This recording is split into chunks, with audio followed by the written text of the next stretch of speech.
Hi guys, welcome to Vrinda and mother. तो आज हम लोग करने वाले अपना third topic of our chapter number 1, matter in our surroundings.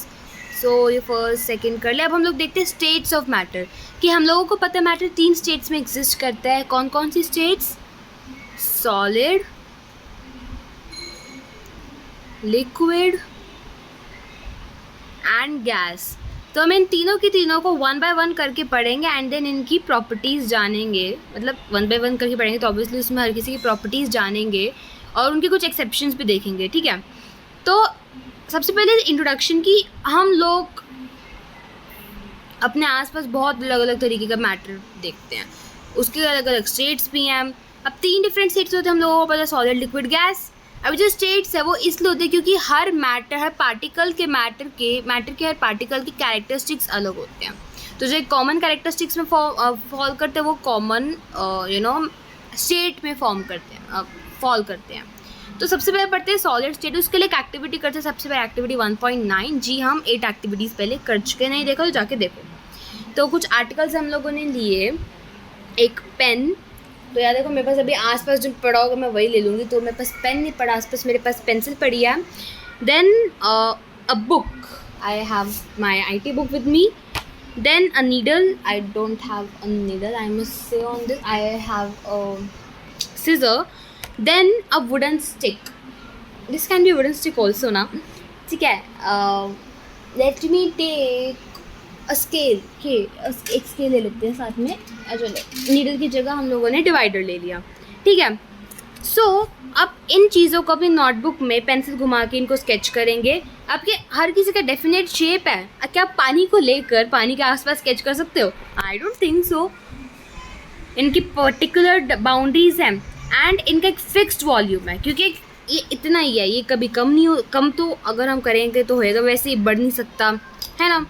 तो क्या होगा अगर हम इसको हैमर करेंगे, या इसको ऐसे पुल करेंगे तो टूट जाएगा।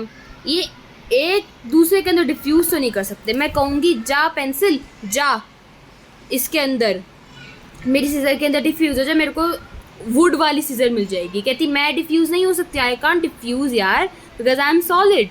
अब हम इनको कंप्रेस करते हैं, कंप्रेस, हमारा दम निकल जाएगा, टूट जाएंगी। इट विल ब्रेक, ये टूट जाएगी बट ये कंप्रेस नहीं होगी। तो ये एग्जाम्पल्स है सॉलिड के। अब हम देख सकते हैं हर किसी के पास डेफिनेट शेप है, पर्टिकुलर एक डिस्टिंक्ट बाउंड्री और फिक्स्ड वॉल्यूम्स है। फिक्स्ड वॉल्यूम मतलब कि नेग्लिजिबल कंप्रेसिबिलिटी। तो अगर आप लोगों से कहा जाए कि write some characteristic features of solid, तो क्या लिख सकते हो? Solid things have definite shape, distinct boundaries, fixed volumes, negligible compressibility and tendency to maintain their shape, ठीक है। Rigid, they are very rigid, tendency to maintain their shape, ये अपनी shape में रहेंगे। सॉलिड जो है ये फोर्स, अगर मैं इसमें फोर्स लगूंगी टूट जाएगी, लेकिन अपनी शेप चेंज नहीं कर सकते, इसलिए रिजिड होते हैं। अब कुछ हमारे पास एग्जांपल जैसे रबर बैंड। यार रबर बैंड का क्या, I am having a rubber band over here, no I am not having a rubber band over here, या इट्स हैविंग। तो अगर एक रबर बैंड है, अगर हम इसको पुल करेंगे, इसको स्ट्रेच करेंगे, तो क्या इसकी शेप चेंज हो सकती है? यस। अभी ये ऐसी है तो मैं इसको ऐसा करूँगी तो इसकी शेप चेंज हो गई। अब चीनी और नमक का क्या, हम उनको सॉलिड करेंगे, लेकिन अगर हम उनको अलग अलग जार्स में रखते तो जार्स की शेप ले लेंगे। अब क्या वो सॉलिड है? स्पंज क्या यार, वो तो कंप्रेस हो सकता है। क्यों? ये सारे के सारे सॉलिड हैं, दीज आर ऑल सॉलिड। क्यों? क्योंकि रबर बैंड जो है, ये क्वेश्चन बहुत बहुत बहुत इंपॉर्टेंट है।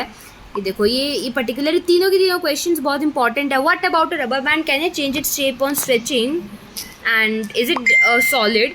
सो इसमें आंसर आएगा rubber band changes its shape under force, और वापस उसी शेप में आ जाता है जब हम वो फोर्स हटा देते हैं, जब वो स्ट्रेचिंग हटा देते हैं।